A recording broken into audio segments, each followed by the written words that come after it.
おはようございます。今回はアイコスのケースの色が剥げてきたので、これをラップ塗装してみようと思います。初めてのラップ塗装で紆余曲折しますが、楽しんで最後まで見ていってください。では行ってみましょう。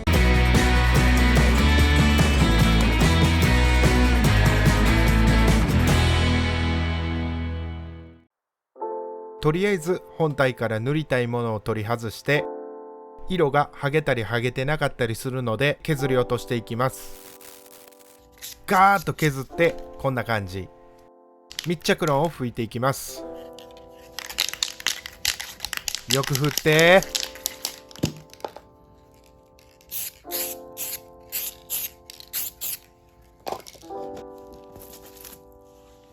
乾かしたら塗膜にひびが。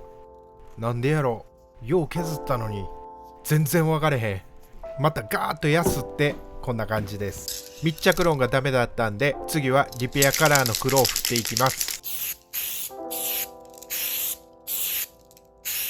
乾燥させたらまたひび割れ。これの原因分かる人いますか？もし知ってはる人がいたら教えてください。全部シンナーで拭き取ってこんな感じです。原因が最初の剣まで削りきれてない傷だと思い、全体的に瞬間接着剤で埋めてまた研磨していきます。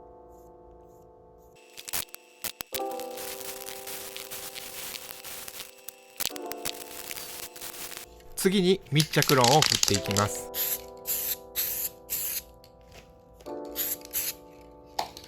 乾燥してひび割れがなかったので黒を振っていきます。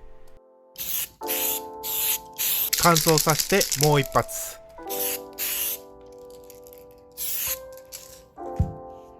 乾燥させてこんな感じです。サランラップを買うのを忘れたので、ビニマスのビニールの部分で代用しています。ビニールの玉にリペアカラースプレーの SS の 2.5 を吹きつけて、これでトントンしたらできるはずです。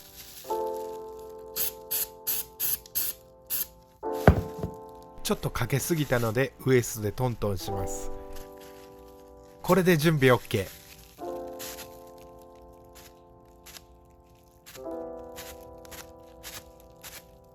おー、なんかいい感じですね。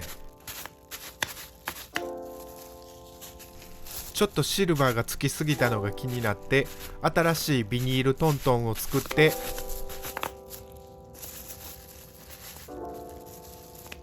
セーフ。続きをいきます。新しいビニールトントンでつきすぎたシルバーの塗料を剥いでいってます。いい感じです。次にステインで色をつけていきます。ワイピングステインのブルーを使います。アイコスが青色などで一応ブルーでいこうかなと思いました。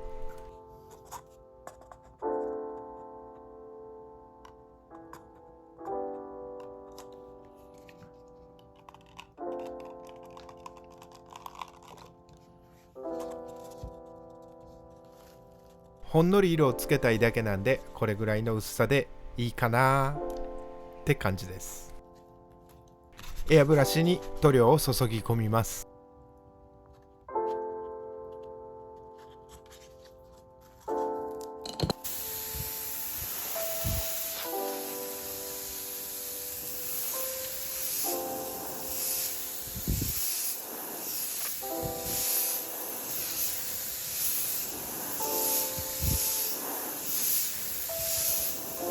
エアブラシは普段補修でしか使ってないんですが、こうやってエアブラシ使うとめちゃくちゃ楽しいですね。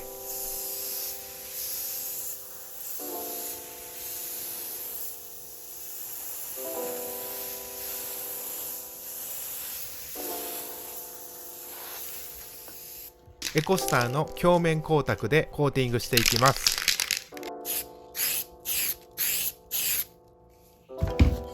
乾かしてもう一回塗っていきます。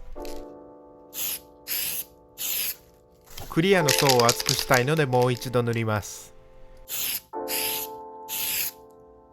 乾燥させたのがこちらです。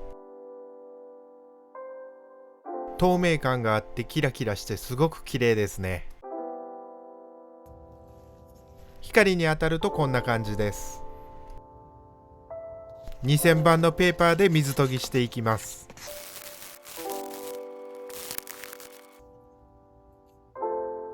ここからコンパウンドの中細、細め、極細と研磨していきます。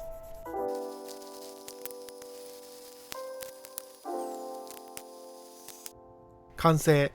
結構いい感じにできましたね。ではつけてみます。